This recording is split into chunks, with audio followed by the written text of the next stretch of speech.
Con un Milan Skriniar sempre più lontano dall'Inter e in direzione PSG, in casa nerazzurra si apre ora un nuovo capitolo di questa vicenda di cui occuparsi, ovvero la gestione dello slovacco da oggi fino a giugno. Ovviamente ammesso e non concesso che Skriniar non venga ceduto in questi ultimi 10 giorni circa che rimangono nella sessione di calciomercato invernale. Di questo specifico discorso ci occupiamo nel contenuto di oggi, proiettandoci anche alla prossima partita dell'Inter che si giocherà domani sera in casa contro l'Empoli, una gara sulla carta contro un avversario non insormontabile, ma che potrebbe ospitare tutta una serie di discorsi legati proprio a Milan Skriniar che la rendono probabilmente ancora più interessante. Ben ritrovati a tutti, amiche e amici, passione interisti, buona domenica. Anche oggi parliamo di Skriniar perché inevitabilmente è il tema caldo di queste ore, di questi giorni, e quindi, come vi dicevo, voglio farvi un paio di discorsi legati a come gestire Skriniar da qui fino a giugno, con anche un piccolo accenno sulla questione ipotetica cessione. Vi do velocemente la mia opinione. Cessione a gennaio mi riferisco, ovviamente. Cominciamo subito. Prima, come sempre, vi invito a lasciare un click sul tasto mi piace e, se non lo avete ancora fatto, anche ad iscrivervi al nostro canale, così non vi perdete anche tutti i prossimi contenuti. Un flash sulla questione cessione a gennaio di cui vi parlavo un attimo fa. Ehm, per valutare il fatto che valga la pena cedere Skriniar già a gennaio oppure tenerlo fino a giugno, bisogna sostanzialmente mettere sui due piatti della bilancia due questioni. Da una parte l'ipotetico incasso derivato da una cessione e la relativa plusvalenza legata alla cifra, dall'altra due cose: uno, il costo dell'eventuale sostituto che si andrebbe a prendere, che dovrebbe verosimilmente essere individuato, perlomeno con una soluzione tampone che possa valere fino a giugno per poi dedicarsi ad altri obiettivi, e ovviamente anche i soldi che ci sono ancora a disposizione in ballo nelle varie competizioni in cui l'Inter è in corsa e che ovviamente rischiano di essere diciamo così, inficiate dalla perdita di Skriniar, che è un giocatore molto forte e che rende quindi l'Inter un po' meno competitiva. Quindi se il giudizio è: perdendo Skriniar rendiamo la squadra troppo poco competitiva per poter pensare, ve la butto lì, di passare il turno contro il Porto, allora si può calcolare che la quota di incasso che ti porterebbe quel passaggio non vada messa a rischio in rapporto invece all'incasso che ti porterebbe vendere Skriniar a gennaio. Sono tutte valutazioni ipotetiche, naturalmente, perché si parla di ipotesi e di probabilità, non di sicurezza. La sicurezza arriva solo quando giochi la partita e vedi come va a finire, però penso che questo sia più o meno il parametro.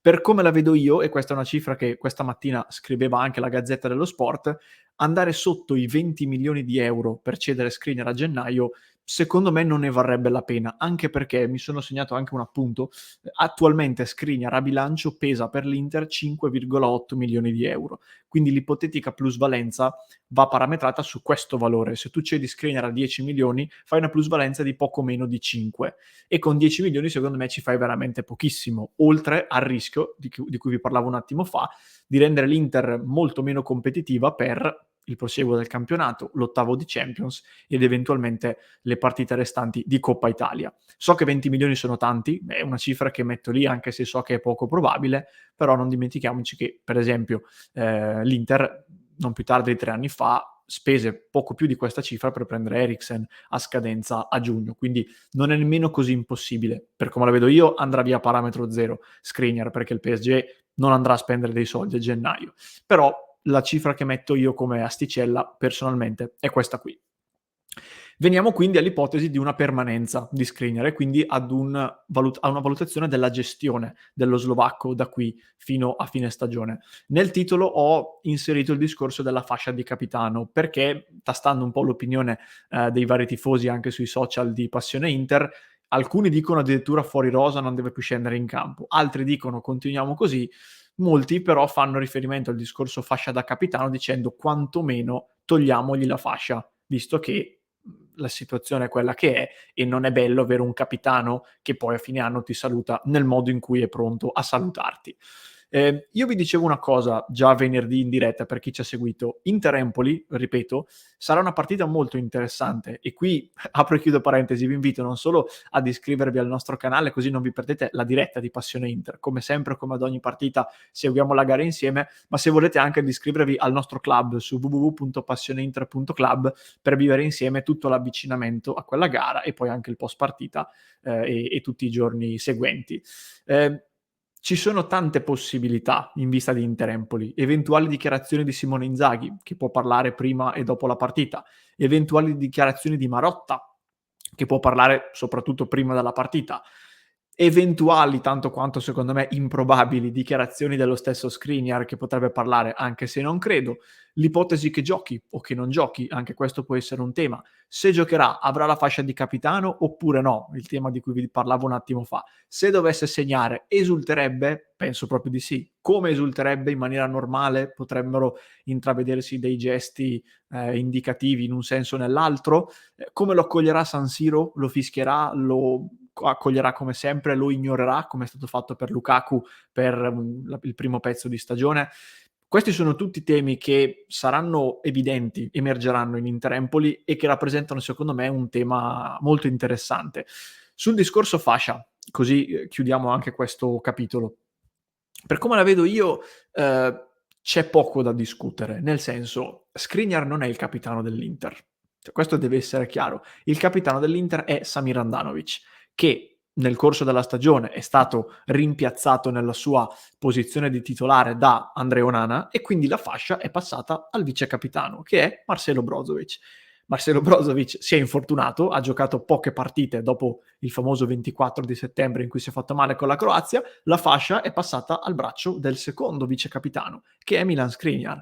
Ma nel momento in cui dovesse tornare Brozovic, e in chiusura di questo episodio vi do anche le ultime di formazione, la fascia ritorna sul braccio di Brozovic. E non perché Skriniar è punito per questa situazione, perché Brozovic è il vice capitano. Se giocasse D'Ambrosio al posto di, diciamo, in contemporanea con l'assenza di Brozovic, la fascia andrebbe ad Ambrosio, che è un altro vice capitano che non consideriamo al top della gerarchia perché è una riserva, ma fondamentalmente lo sarebbe anche lui. Quindi io penso che domani sera la fascia rimarrà sul braccio di Skriniar, perché innanzitutto non giocheranno Handanovic e Brozovic, che è il vero motivo, ma poi anche perché io credo che nel contesto di oggi andare a fare una scelta deliberata, quindi proprio a causa del motivo che vi ho spiegato, nel togliere la fascia a Skriniar e quindi darla a Barella o a Lautaro o a Di Marco, a chi per loro, rischia di essere peggio che lasciarla intorno al suo braccio. Perché? Perché Brozovic comunque tornerà da qui a poco e secondo me una volta che è pronto ritorna a fare il titolare. L'Inter non continua con Çalhanoğlu, Mkhitaryan e Brozovic in panchina, quindi poi la fascia andrà al suo braccio e se ne parlerà molto meno. Ma poi non dimentichiamoci cosa accadde, l'incredibile caos che accadde pochi anni fa quando l'Inter decise, contesti ovviamente diametralmente opposti, però l'Inter decise di togliere la fascia di Icardi e io mi ricordo benissimo che nei successivi 2-3 mesi non si parlava d'altro, fondamentalmente. E visto che l'Inter è ancora in corsa in tanti obiettivi e ha ancora una stagione da giocarsi, fare una scelta di questo tipo rischia di incasinare talmente tanto l'ambiente e tutto quello che ruota intorno alle prestazioni sul campo, che ti porta dei danni anche direttamente sulla squadra, che non c'è secondo me motivo di portare, o comunque non c'è motivo di rischiare che tutto questo accada. Quindi secondo me la fascia rimane al braccio di Skriniar. È ovviamente un qualcosa di spiacevole, perché se alla fine Skriniar va via non è bello vederlo ancora capitano, perché tutti noi siamo delusi, penso che sia abbastanza evidente, però secondo me finirà così. Poi Brozovic tornerà, la riprenderà lui e almeno di questo piccolo aspetto se ne parlerà un po' di meno.